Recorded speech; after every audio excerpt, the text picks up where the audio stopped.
Welcome to the first edition of the Nahar Jito Bookathon presented in association with the Raisoni Foundation.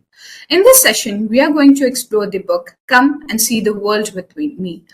Stunned by the silence of Antarctica, the lively streets of Rio de Janeiro, the grandeur of the Forbidden City in Beijing, and the beauty of the metro stations in Moscow, inveterate traveler Vilas Kale explored the far corners of the world with enthusiasm and great interest. In his younger days, he hitchhiked with his cousins across the Middle East and Europe, a trip that fueled his need to see more, do more, experience more. And even as he found success as an entrepreneur, that spirit of adventure prevailed, taking him on more exciting trips to Africa, Australia, the United States, Scandinavia, and the Antarctic and beyond. He has wandered through exotic destinations alone and with his wife, with friends and family, or with professional contacts, always wanting to go that extra mile to find something he has read about, seen in films, and dreamt of, eating usually delicious vegetarian food of the region and making friends with the locals. And he captured what he saw on canvas, some of his work illuminating this book. This is a work of love, a chronicle of adventures and expeditions that will inspire the aspiring traveler to pack a bag and take off to new destinations. At 73, Vilas Kale lives a full life pursuing several interests. He has been actively working for over 53 years, establishing his own businesses. At about 20 years old, he developed a keen interest in social work and continues to be an activist in this field. He assumed the responsibilities of leadership in various organizations like JCI, Dalvi Memorial Hospital, Vidarbha Economic Development Council, Chitnavis Trust, and a number of others. Living in Nagpur all his life, he has been actively associated with the city and the region's development for over 5 decades. A trainer in leadership skills, Vilas has been conducting training courses in personality development purely as a social service. His passion lies in the performing arts, and he has written, produced, and directed several plays enjoyed by select audiences. A topical tamasha, Big Guy Nagpur Kishtope, highlighting the systematic neglect of Vidarbha after its merger with Maharashtra, has been popularly acclaimed. His passion for travel was awakened in his teenage years, and since then he has grabbed every opportunity to wander in India and abroad. Painting, music, philosophy, reading, and Sanskrit are his other interests. These days, he devotes much of his time to study of Vedanta and the Upanishads. Neeta, his wife, is equally passionate about travel, and together they enjoy the experiences with the characteristic zest of life. Rahul, their son, is involved in the family business, and Amrita, their daughter, is a freelance CSR auditor. Married to Gautam Narkar, a businessman, she lives in Mumbai and has 2 daughters, Elisha and Revati.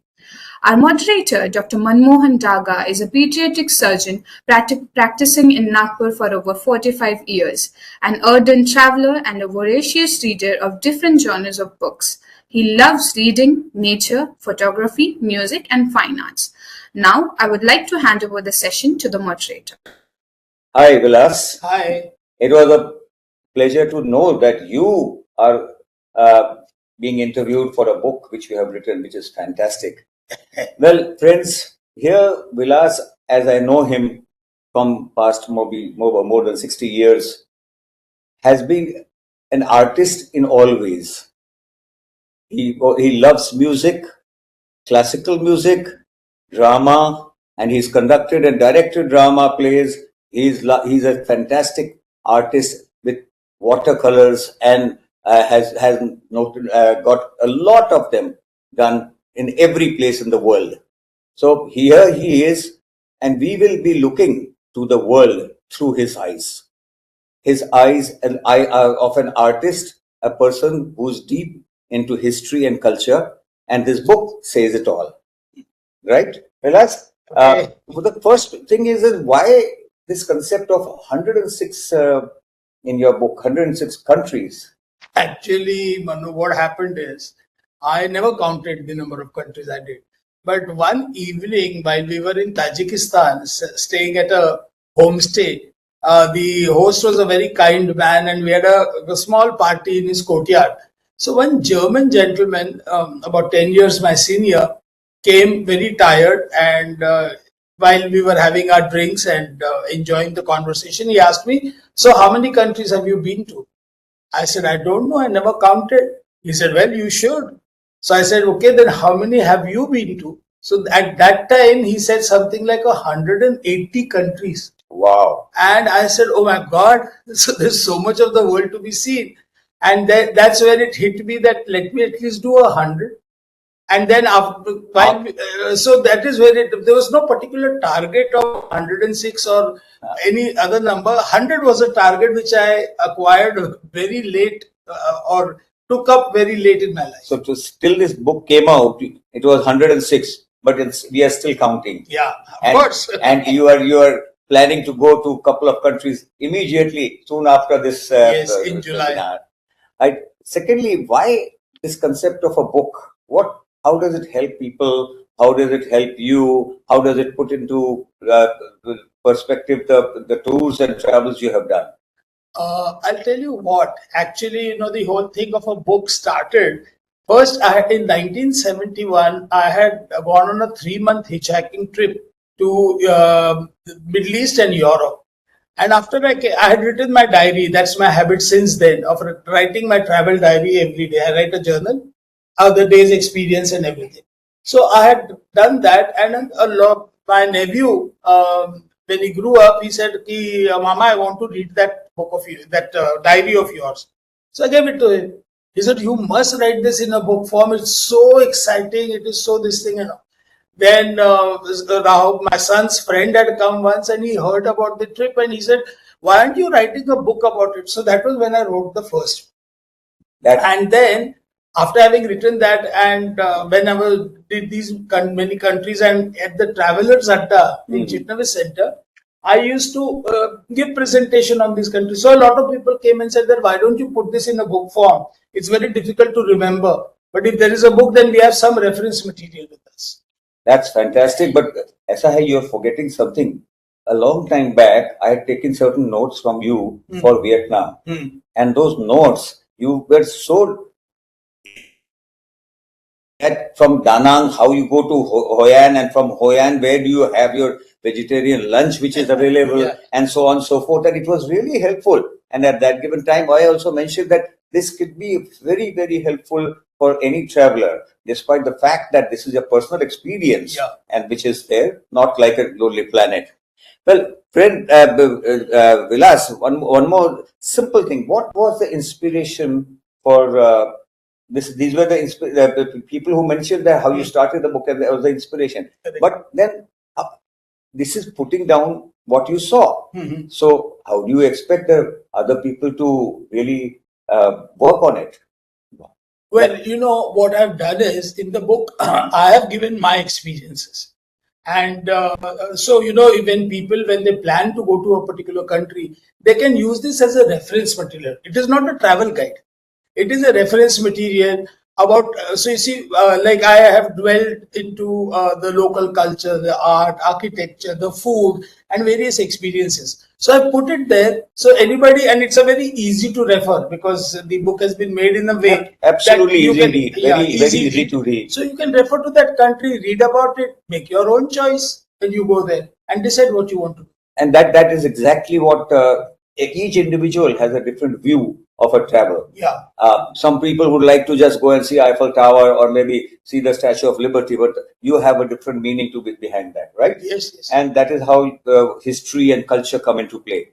But now, how did you really plan these trips? What was the research in this? That every trip, 106 or 120, now 10, maybe more. But how did you research for every program, every trip?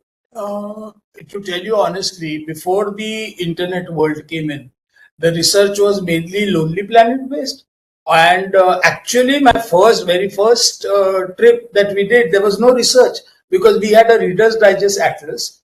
And on that, we planned our route to go from Nagpur up to Paris and come back. And so there was no reference material. We asked the embassies for something. They didn't have much information. So that was the first trip was unplanned. After that, I started sourcing material for travelers from the embassies in Delhi before going.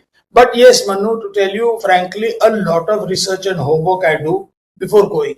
Because then you can pick and choose, because every country says this is the best, that is the best, this is the largest, that is the best and largest. But you have to limited time, limited money, and so you have to pick Yeah. and choose what Yeah. to do, what not to do.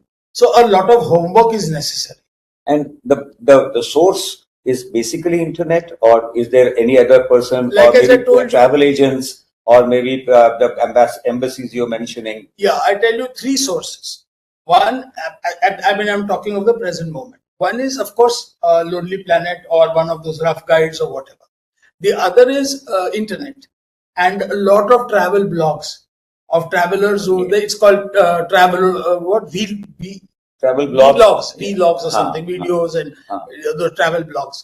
That is another. And the most important I found is when we are traveling, we meet fellow travelers, and our conversations there are about the countries they have been to and what has been their experience or what is their recommendation, which is very enriching. So these three sources basically help one take a decision कि ये देश में ये देखना है, वो नहीं देखना है, yeah, whatever. So at that given time, when you are interacting with people, you make a note of those things. Yes, yes. And Yeah. because otherwise casual talk hai. You can't remember it. Casual talk hai, pata nahi chalta. You don't know what's happening and what's not happening. Correct. And so and then you pick and select what you like to see and what you like to do. Yeah, absolutely. Because you see, for example, I tell you, when we went to West Africa, now these countries normally Indians are not going to them. You know, Ghana, Benin, and Togo, and many people haven't even heard of it. So why did we choose? Now what happened is I was very much upset when I read in some story about the slave trade. The African slaves, the way the Europeans had dealt with them, had captured them, taken them per force and all. And so there was a book that I found where it said the maximum that happened was in these three countries. Right. So we said, let's go and they are minerally rich.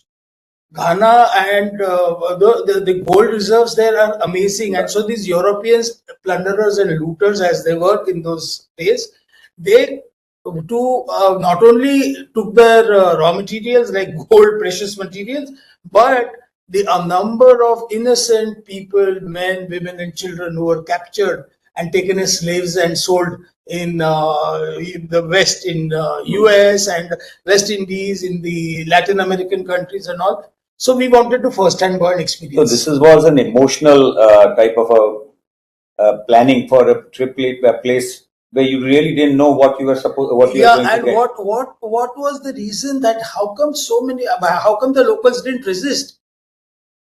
I mean, you know, they were forcibly being taken. So what were those causes that they were illiterates, they were superstitious, and so how these, and you know, even can I just tell you one instance? There was a church in Ghana, Elmina Castle, it was called, and it was a beautiful monastery, church, and all that. And beneath that were dungeons where slaves were kept. So on the ground floor, on the top of those, and it was in a very subhuman condition. And above was the religion and God and prayers and, you know, padris and everything. So I asked the guide, I said, how come these two things go together?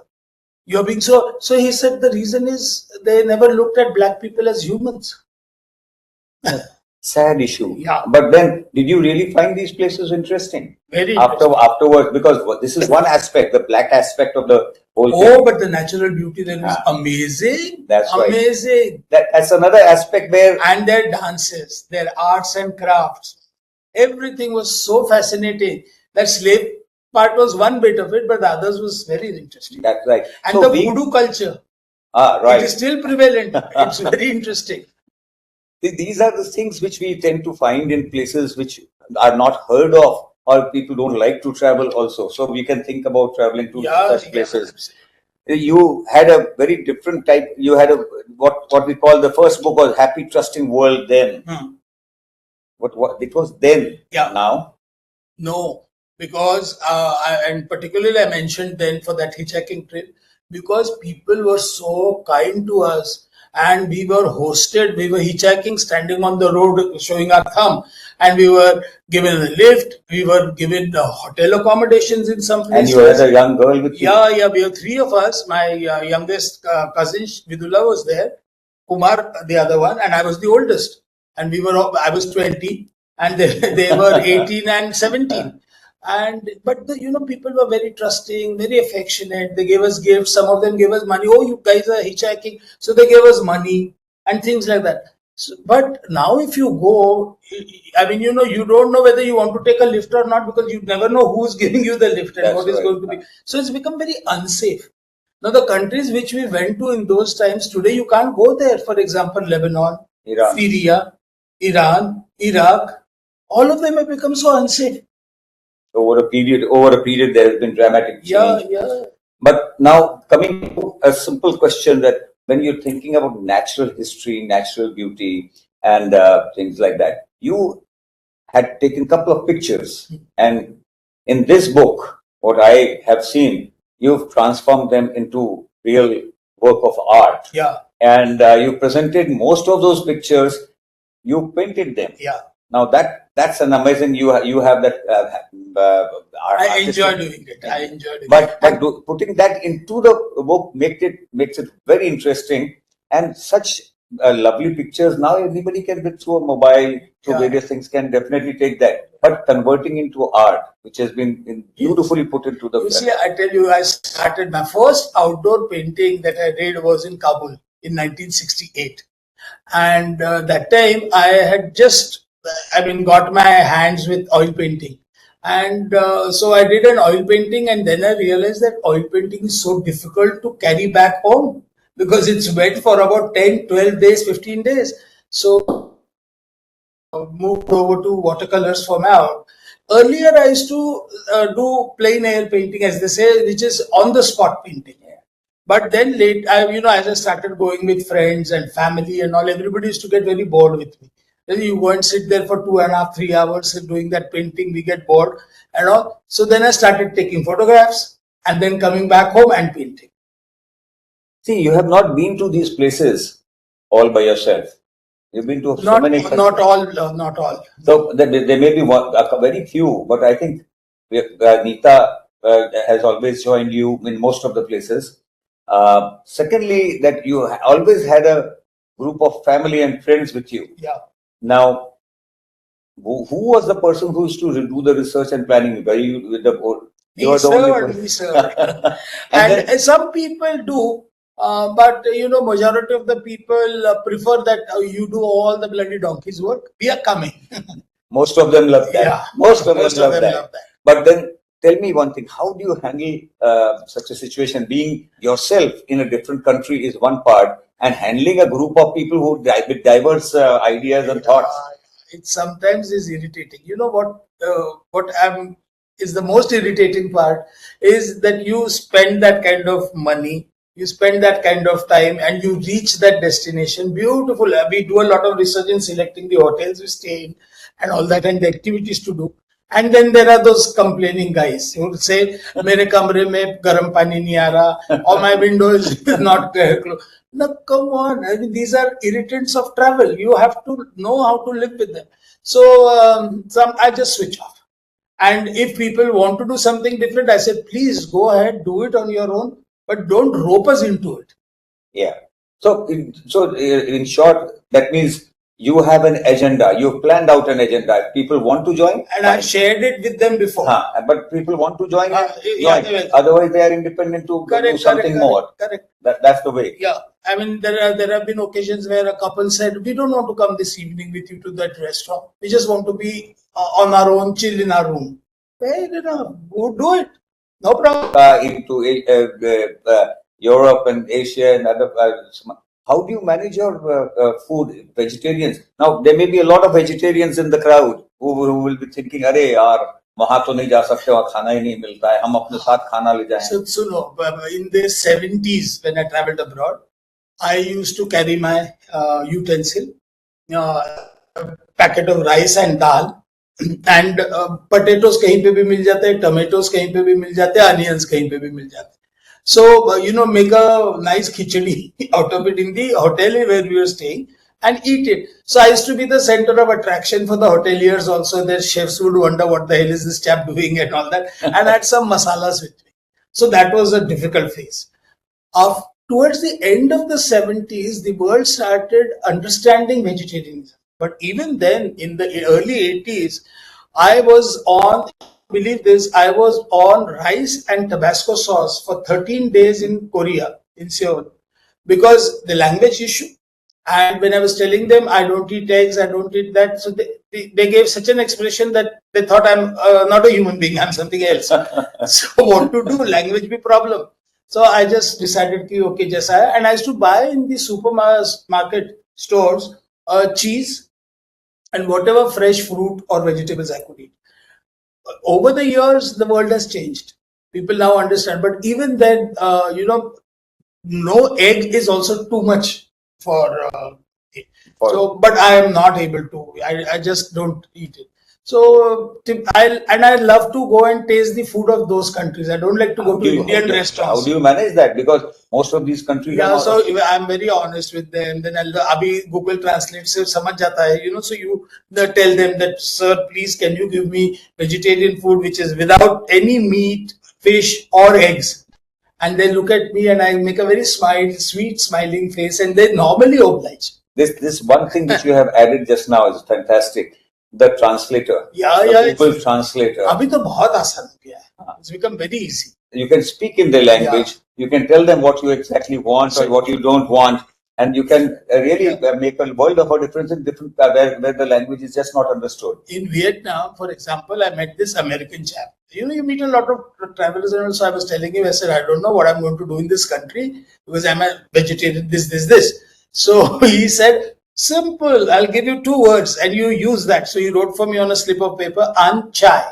So that slip of paper I carried everywhere and I got delicious vegetarian Vietnamese. Delicious. See, these are simple tricks which I think we all should really look into as a means of making our travels easy. Now, one more thing. This is one part of food, but when you look into, like what you said, that a lot of people may not be interested in the history part. When you go to a museum, it's a lot of people are Purana. What are you going to see there? It's all history. But some people enjoy learning about the history and learning and enjoying the results thereafter. How do you think that a lot of people who travel with you would look into history? No, not all of them are interested. So what we do is, I'm not interested in shopping. Right. Now, these people who are typically not interested in museum or history or archaeological sites are the ones who are very, very passionate about shopping. So we share the time. Like I say, okay, drop me off if you have a common bus. So drop me off at the museum. You go to for your shopping, pick me up. I'll be sitting there on the square enjoying the local scene and things like that. So there is a lot of adjustment which is to be done, because transportation becomes very expensive if each one is doing it independently. It depends on where you are. The logistics are a problem also. So, you do yours, I do mine, kind of a thing, adjustment we have to. But I don't force people to come and see a particular site or visit a particular experience and all. But normally I've seen that most of us click together on 2. And the other is cultural programs, the folk dances and local, and also everybody in the group actually enjoys. And nature. And nature, of course. Because that is one big attraction for most of the people.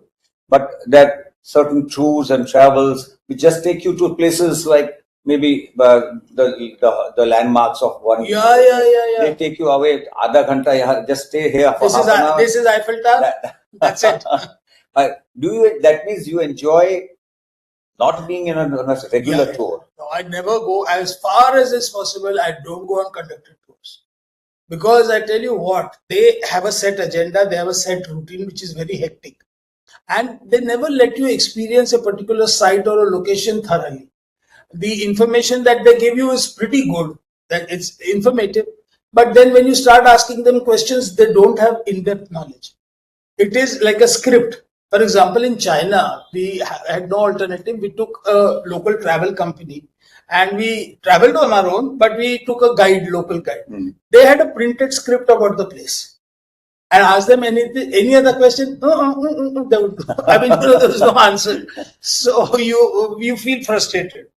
That's another. But lot of trips are just going to places like this. But being and feeling the land and grow with what you grow with the countryside, I think it's something totally different. Oh, yeah.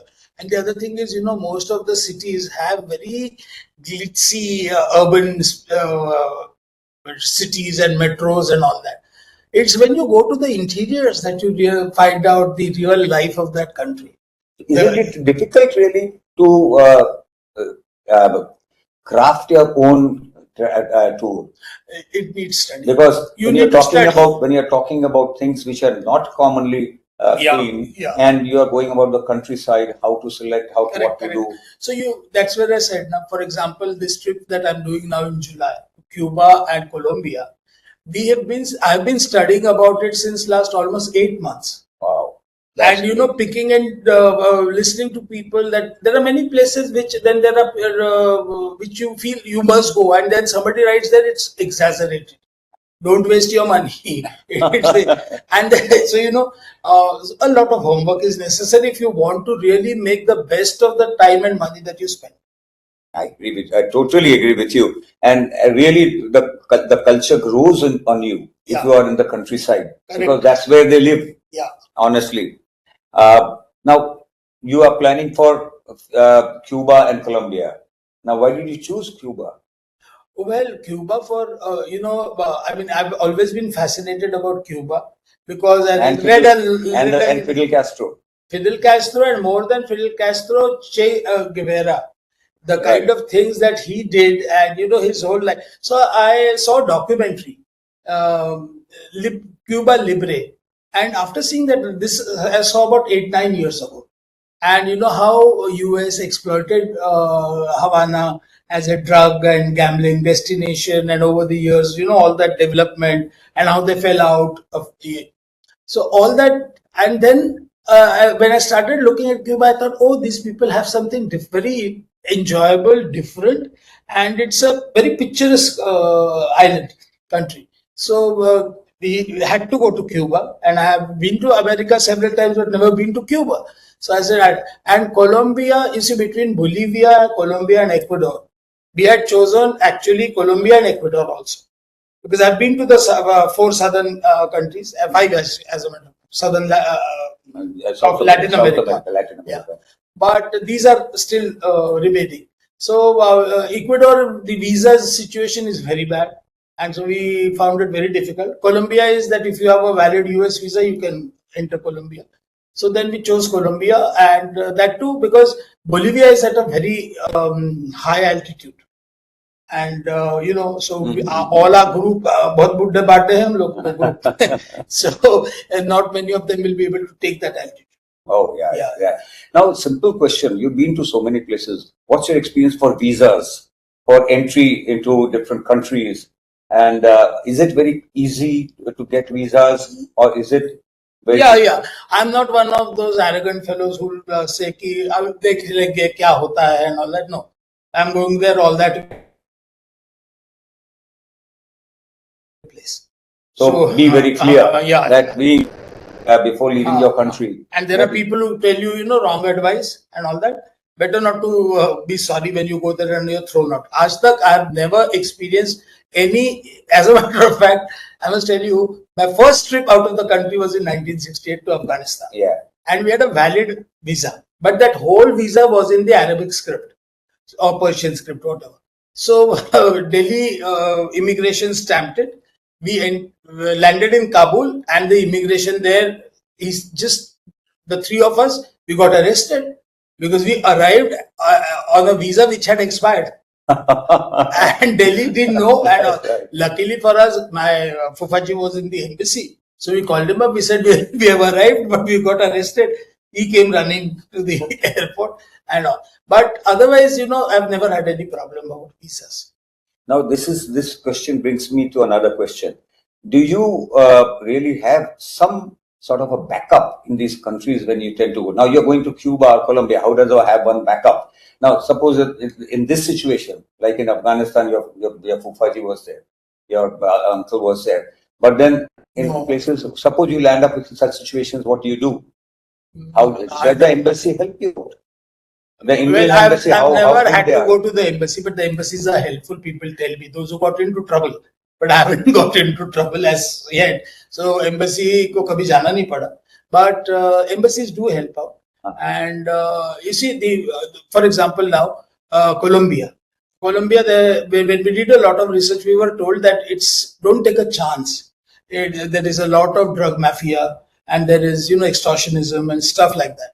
So we said, then we started looking for a local travel company which has good reputation, and there are good reviews and all, and then picked up one to manage entire logistics of travel. We are not taking a chance. We will stand on the road, and for all you know, we may get mugged, robbed, or whatever. So there the planning has been left on the local. Correct. And that to a well-reputed, researched agency. Another common problem which people face is about the money which they carry, or how does one carry those money? How does one really authenticate the thing? How do you carry money for different countries? So see, earlier when cash was the only option, so there used to be those multiple pockets, one inside here and one inside the trouser, and divided at various places so that if one gets robbed, the other is still safe. So those were those old times. And now the plastic money, and now you can pay by digital mode also. Yeah. So even that's become easier. So cash handling is not yet, but even then, you have to be very careful, because normally what people do is they open up their wallet, or the women open up their purse where there's a complete wad of notes. Now, what happens is the person to whom you're giving, you never know what kind of a person he is. So if he sees that, for all you know, he'll give you one jhapad and take away the whole thing and run away. So you have to be very smart and careful in handling that. Keep small change. But do you carry the plastic money, that means from which you deposit from your bank, or you take from foreign exchange people? No, so you see, there are those cards which are available where you pay the money into that account, and the card is a convertible foreign exchange. So you use that, and it's a debit card. So you have to have that balance. The other is a credit card option. So I have both, a debit card and a credit card. Third one is the communication. Now, your mobile phones work everywhere, but most of the times. So do you continue with your same number? Do you take local number? What do you do? How do you manage? I earlier used to take the local number. Then I realized that now Wi-Fi is available everywhere, in the hotels, in restaurants also. And it is cheap. You don't have to pay anything. So I've stopped buying that local SIM card. Right. And इतना कोई urgency नहीं रहता. So that is the best way. Now tell me one more thing is when you were you mugged somewhere? Because sometimes I was in New York and we were in Lexington Hotel, and suddenly when we were about to pay, one of my cousins, he took out his wallet, like just what you said, and tried to remove the dollars out there. The person next, he said, just keep it in. Please don't use it. Person on the street is seeing watching you, will mug you once you go out of this place. So be careful. So I think this is one of the very important lessons where you have. Fortunately, I've never got mugged so far. Now, missed out on that experience.